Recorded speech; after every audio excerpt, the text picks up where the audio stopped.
Ben moi, j'ai grandi dans une famille catholique pratiquante. Et puis, c'était une famille heureuse, ça allait bien. Pendant mon enfance, je me suis quand même posé beaucoup de questions sur le sens de la vie, à quoi ça mène, pourquoi est-ce qu'on existe. Euh, on m'avait donné une Bible en images, et puis j'aimais ça lire le récit de gens qui connaissaient Dieu, qui aimaient Dieu, comme l'histoire de David. Ça me fascinait, même quand j'avais peut-être 7 ans, 8 ans. Et puis, certainement que mes parents m'ont influencé dans cette recherche spirituelle parce qu'eux autres aussi cherchaient beaucoup. Je me souviens, ils avaient été aux Indes, ils cherchaient la vérité. Ils avaient été en Israël, un voyage, ils faisaient du yoga, du mysticisme, et puis, même à l'âge de 16 ans, mes parents et moi, on a commencé à faire de la méditation transcendantale. On en a fait ensemble, on a commencé, et puis eux autres ont arrêté à peu près 1 an après avoir commencé. Moi, j'ai continué pendant 5 ans. Et puis, je suis allé à des fins de semaine de ressourcement là-bas aussi, des retraites de perfectionnement. Je méditais soir et matin, je cherchais. Et puis, pendant ce temps-là, mes parents, eux autres, étaient retournés à l'Église catholique plus assidûment, et puis il y avait un mouvement de ressourcement. C'est comme ça que ça s'appelait, et puis ils faisaient des fins de semaine. Et puis, vers l'âge de 18-19 ans, ils m'ont invité à aller à une de ces fins de semaine-là. Et puis, ça a été important pour moi. Contrairement à ce que j'en étais arrivé à croire avec la méditation transcendantale, en allant à ces fins de semaine-là, je me suis dit, là, j'ai réalisé que Dieu existait. C'était pas juste un concept, une idée, mais une personne, et que cette personne-là m'aimait. Et c'est suite à ça que je me suis intéressé plus au christianisme, à Jésus-Christ, à vouloir le connaître davantage. Et à ce moment-là, j'ai été, pas longtemps après, dans un camp, j'étais sauveteur aquatique, j'étais dans un camp chrétien, dirigé par des chrétiens évangéliques, et puis c'est la première fois que j'ai entendu parler plus clairement des vérités de la bonne nouvelle du salut en Jésus-Christ. À ce moment-là, je faisais des études en psychologie à l'université McGill, et puis j'avais beaucoup de doutes aussi. Je me demandais, est-ce que Dieu, c'était pas le fruit de notre imagination? Peut-être, hein, parce que de tout temps, les gens se sont fait des dieux. Dans le monde primitif, là, on avait le dieu du tonnerre, on ne comprenait pas c'était quoi, le dieu de la forêt, la déesse de la fécondité, pour expliquer l'inconnu, pour arriver à contrôler ce qu'on n'arrivait pas à contrôler. Puis moi, je me disais, ça se pourrait-tu que les chrétiens aussi se soient inventés Dieu le Père et le Fils Jésus-Christ, son Fils, et puis pour les sécuriser par besoin psychologique.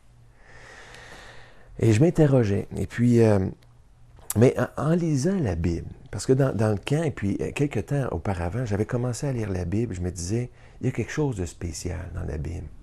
Je voyais Jésus-Christ, c'est pas normal. Il y avait quelque chose de particulier dans ce personnage-là et qu'il fallait que j'explique. Puis j'avais un peu l'attitude des soldats qu'on nous raconte dans l'Évangile de Jean, où est-ce qu'on dit, les soldats avaient été envoyés pour l'arrêter, puis là, disait, jamais homme n'a parlé comme cet homme. Il y a quelque chose de différent. Je me disais, si Dieu n'existait pas, il aurait fallu qu'il soit comme Jésus. Aussi bon, pur, parfait comme lui. Et là, j'en arrivais à douter de mes doutes. Puis là, je me disais, peut-être que justement, Dieu existe et que le fait que tout le monde cherche à se créer un Dieu, c'est parce que Dieu qui nous a fait avec le besoin de le connaître, lui, de le chercher, de le trouver. Peut-être que justement, c'était la preuve, une preuve que Dieu existe. Dans mon cheminement, j'en étais arrivé aussi à comprendre que j'étais pas parfait, j'étais pécheur. J'étais aussi incapable d'être parfait comme Dieu était parfait et de m'approcher de lui. J'avais aussi bien compris, hein, à ce moment-là, je faisais la méditation, mais j'allais à la messe aussi à tous les jours. Il y a un été, là, je me levais, je commençais la journée en allant à la messe. J'avais peut-être 18 ans, 19 ans, j'allais à la messe. Et puis, on dit, hein, voici l'agneau de Dieu qui ôte le péché du monde. J'avais compris ça, que Jésus était censé être notre sauveur, le sauveur du monde.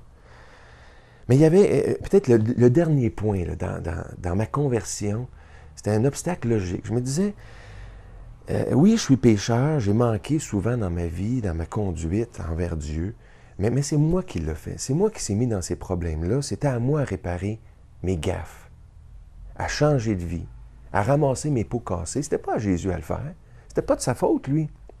C'était de ma faute. C'était à moi de me sauver moi-même, pas à lui. C'est pas juste.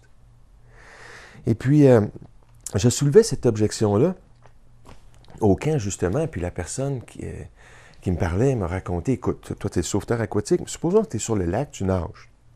Une crampe t'arrive, ça peut arriver. Là, il arrive quelqu'un en bateau puis qui t'envoie la bouée de sauvetage. Est-ce que tu vas lui dire, non, non, non, non, c'est moi qui me suis mis dans ce pétrin-là, c'est à moi à me sauver tout seul. C'est à moi qui me noie de me sauver tout seul. C'était évident. Il fallait que je saisisse cette bouée-là et dire simplement merci. Et là, je me suis dit, si Dieu, dans sa sagesse, avait décidé de me sauver par le moyen de Jésus-Christ, qui étais-je pour argumenter contre ça? De toute façon, je n'étais pas capable de me sauver moi-même par mes propres forces. Et lui, c'est vrai, il n'était pas obligé, c'était pas juste qu'il le fasse, mais s'il voulait le faire par amour pour moi, c'est merveilleux. Et c'est plus tard, un peu dans la journée, que j'en suis venu à prendre cette décision-là. J'ai prié pour donner ma vie au Seigneur Jésus-Christ et accepter le cadeau du salut qui est payé pour mes péchés. À ce moment-là, à ce moment précis, il n'y a pas eu de feu d'artifice, d'expérience mystique particulière, rien de spécial. Seulement une paix.